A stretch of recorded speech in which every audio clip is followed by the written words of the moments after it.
Hi, I'm Christina Grappo, owner and executive chef at Viola's Pantry here in Wichita, Kansas.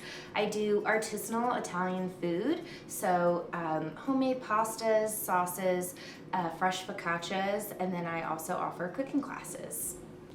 So today we'll be making raviolis in some different patterns and colors with a ricotta, lemon, and black pepper filling and an herbed rum butter sauce.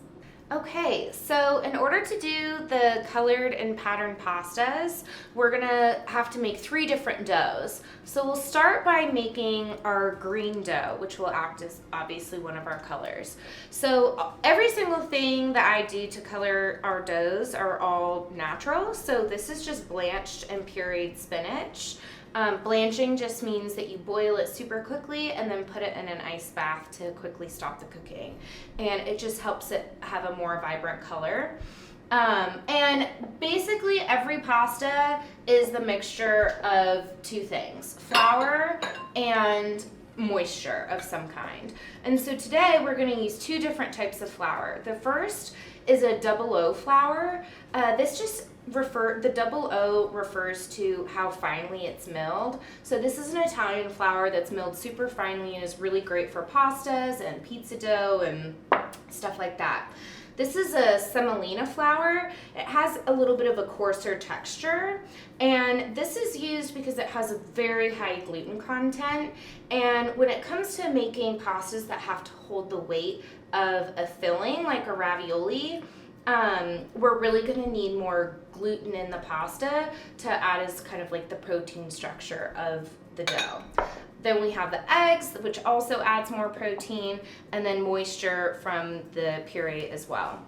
So we're going to start here just by dumping the flours in a mound in the middle of the board.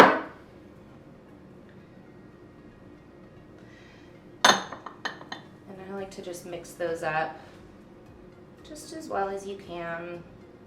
And so I often find that the most intimidating part about pasta making for a lot of people is this part right here, which is making the pasta from the well. And so my foolproof trick, mostly foolproof, 98% effective foolproof method, is to make sure you have a lot of surface area for your well. So make it nice and big, and make sure your walls here have nice big structures. So we're going to take our egg. I always use pasture raised eggs. Pasta does not require a lot of ingredients, and pasture raised eggs will make quite a bit of a difference. And then I have my spinach puree here. Another fun little fact, this spatula was actually my grandma's. Yeah, so can you tell us about your grandma? What's Viola's Pantry all about? Yeah, and so Viola's Pantry is named after my grandmother Viola. She's my father's mother. She and her family are from a town in Calabria, or a town in Italy called Calabria, which is in the toe of the boot of Italy. So right now you'll see I'm just mixing the egg mixture and the spinach mixture together. My dad's mom always made pasta for us growing up, and she had her hand-cranked pasta maker. And so when she passed away back in 2015, she gifted me her pasta maker. And that was when I first got the idea of Viola's Pantry. And then it was just, oh, someday I would love to own a little Italian market and name it after my grandma, and where I could make fresh pastas and focaccia and stuff like that. So the official Italian term for this is smooshing. You just gotta smoosh the dough in. If you have a bench scraper, you can kind of just cut the flour in just like this. A fun story about my 2 grandmas is my grandma Viola and my grandma Marion were actually best friends, and that is how my parents met. They, back in the 70s, used to throw potluck parties, and they would have different themes. Yeah, so my grandma Vi did not really use cookbooks very often. Everything was just kind of like family recipes. And so I don't have a whole lot of cookbooks from my grandma Vi. But my grandma Marion was very talented in many areas of life. The kitchen was not her area of expertise, and so she did have a lot of cookbooks. She really did love to cook, and so some of the ones I have up there, like the floral cookbook that's wrapped in wallpaper, that was my grandma Marion's. So first of all, your doughs can really vary based on the weather. So because it's so hot in the house right now and it feels really humid, it affects the dough. So it's sticking to my hands a lot more than it normally would. So I just have this extra flour right here, and you just kind of sprinkle it on. And that's like the great thing about pasta dough, is it is finicky, but it's really easy to fix. And so the way that I knead it is I use this fat part of my hand right here. And what you're really looking to do is you're really looking to stretch out the gluten. What we're trying to do is build up the gluten content in the pasta, because again, that's what kind of gives it its shape, its body. That's what allows you to boil it without it falling apart and crumbling.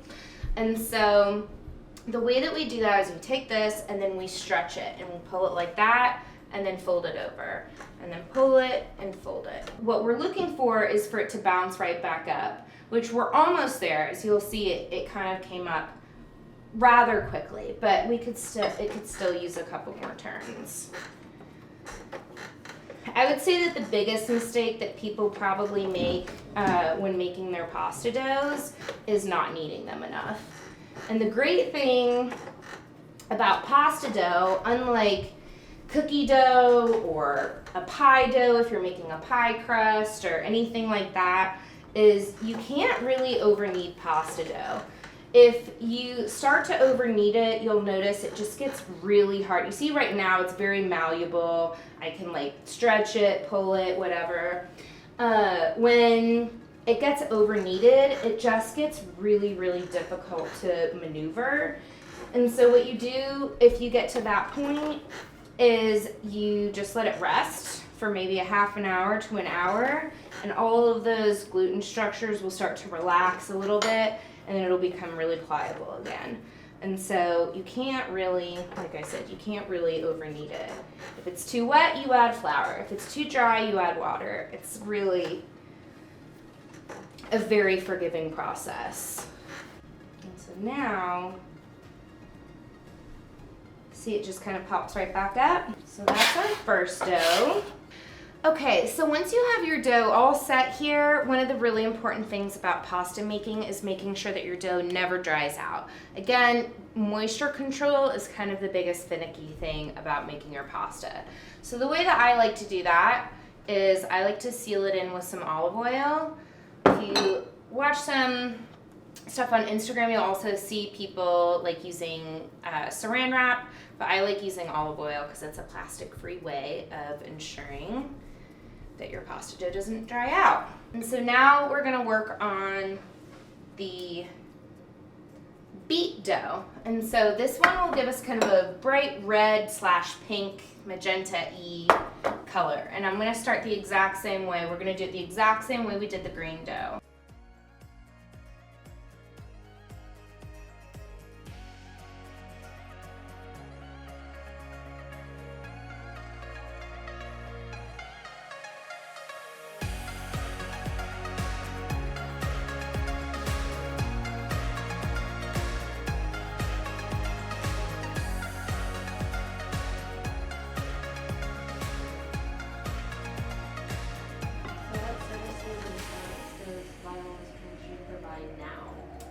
So now I offer lots of fresh pastas, sauces. I do cooking classes at Mark Arts.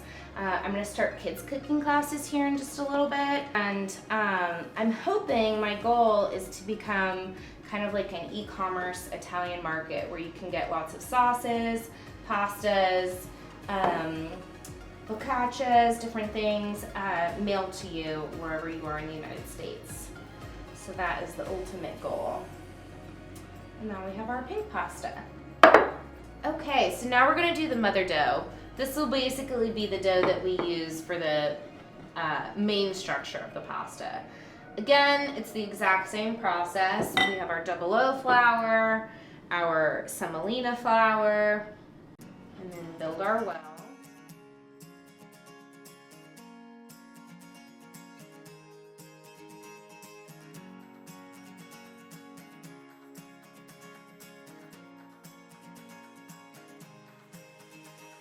As you're mixing, you can kind of see as the egg hits the wall of the well here, it will pull some of the flour in because you don't want to have a whole bunch of clumps in your pasta. So you kind of just want to make sure that you incorporate it really slowly. So any lumps that you do have are really small and they'll kind of get worked out. This just goes to show you how easy pasta is to fix after you've messed it up. So I messed it up, I only put 2 eggs, I should have had 4 eggs. So I'm just gonna kind of like build my well a little bit again here. It's not ideal, but it will still come together.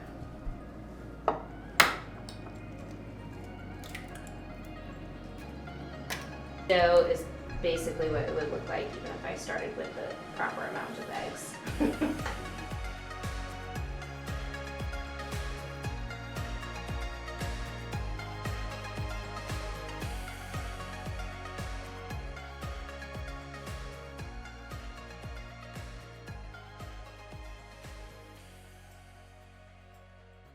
Okay, so while we're letting the pastas rest, those need to rest for about 40 minutes. So while those rest, I'm gonna get the filling and the sauce together. So right here, I have ricotta cheese and I've just been letting it drain. As you can see, there's a lot of water content in ricotta cheese. And so just by draining it, we'll get a thicker filling.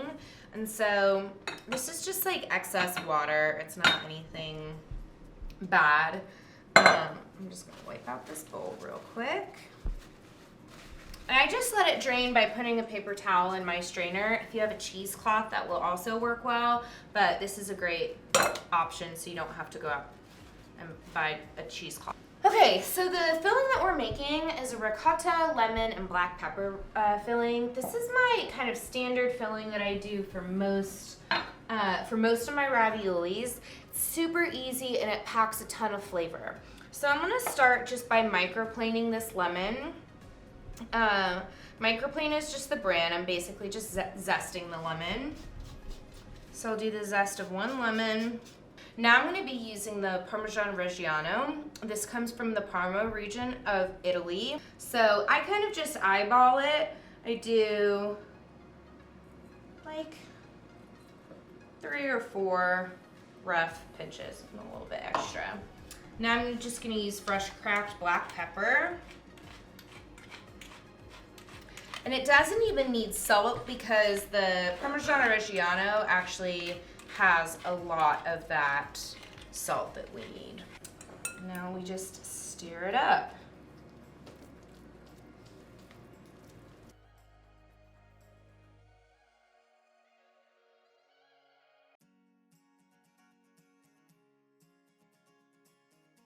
Okay, so our doughs have been over here resting.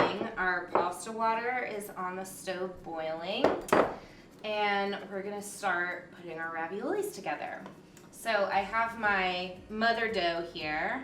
I'm just gonna divide this gal into 4 pieces. And so what you're looking at when you cut your pasta dough is you want a little bit more air bubbles. It hasn't quite been an hour, but it's still looking pretty good and that will work well for us. So I'm gonna take my 1 piece and I'm gonna put the rest of them over here and I'm gonna cover it. Again, the biggest thing about making pasta is moisture control. So we wanna make sure that we're not letting it dry out. Now here, we're gonna dry it out using our flour. A lot of wet, dry, wet, dry, wet, dry. So I'm just gonna lightly cover my board in the semolina flour. I'm gonna turn on my KitchenAid here. So my first pass through, I'm just gonna kind of smoosh it here and then send it through. And then you kind of always get a funky shape when you first get started. So I'm just gonna take it and I'm gonna fold it roughly into the width that of the roller. And I'm gonna send it through one more time. And see, now we have a nice even. I'm gonna lightly dust it to make sure it doesn't get stuck.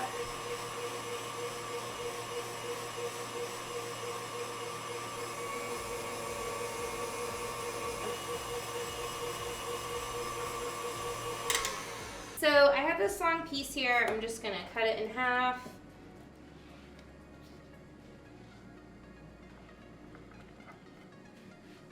And then I'm gonna cover it with a damp towel, again, just to make sure that we don't lose any of our moisture here. Then I'm gonna take a little piece of my green dough.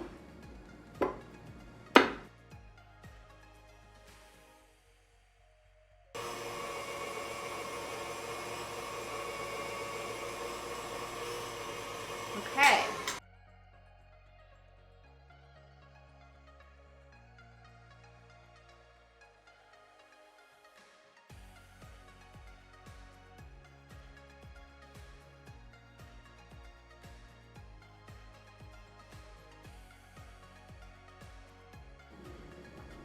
And I just got these cookie cutters at your average cooking store. You can get them on Amazon or preferably your local culinary shop if you have one.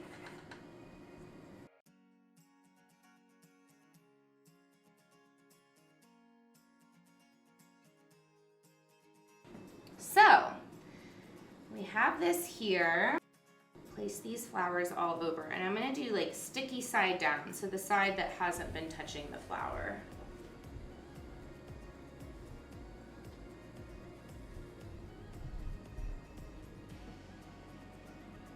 So I would love to have an e-commerce Italian market where I have my sauces and like marinated vegetables, and you could get some really cool pasta gear.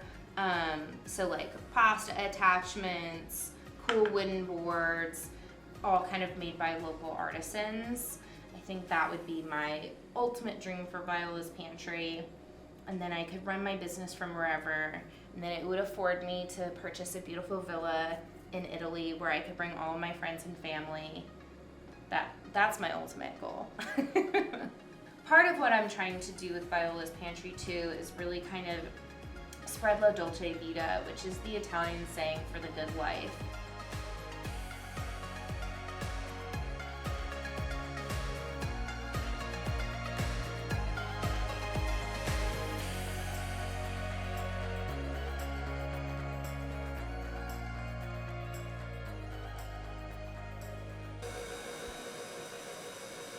There we go. So, and then to build the raviolis, I have this very nifty ravioli mold since I have to make so many of them in a day. So I'm going to take my one strand here, place that over.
So I'm gonna make a brown butter sauce again. Just 2 simple ingredients, very, very easy, but the flavor is incredible. And so I'm gonna start by putting about a stick of butter in it. It goes between multiple servings, so you can't really think about how much butter is in it.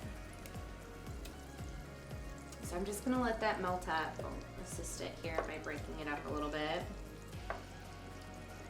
And it's very easy for butter to go from brown butter to black butter. And so as we get going here, you'll start to see this like white foam pop up here. And that is the milk proteins. And so if I were to be making,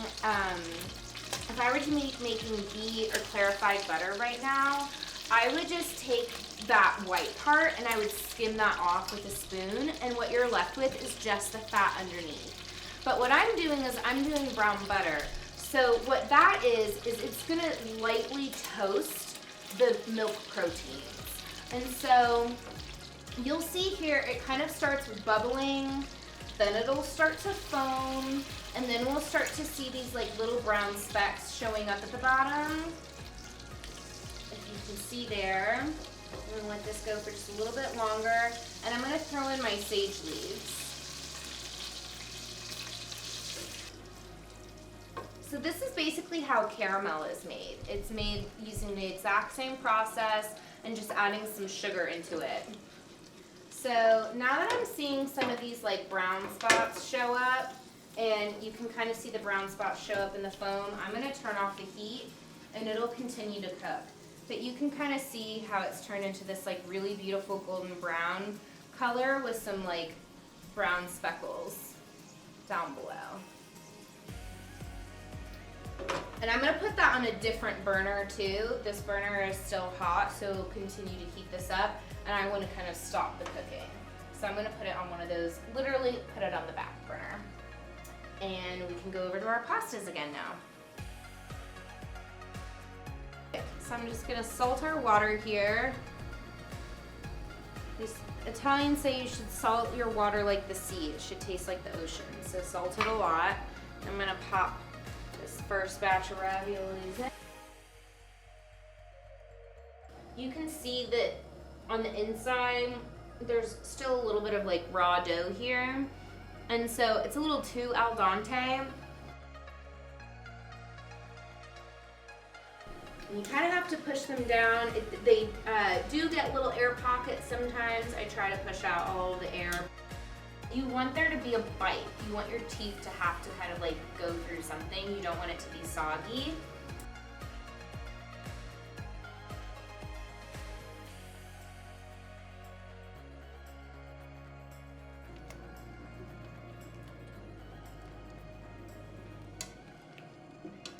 Just do a little bit of salt.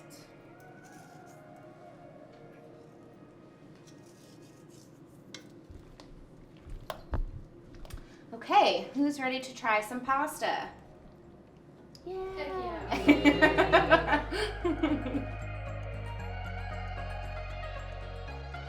Just drizzle with some of the brown butter sauce. Finish with a little bit of cheese.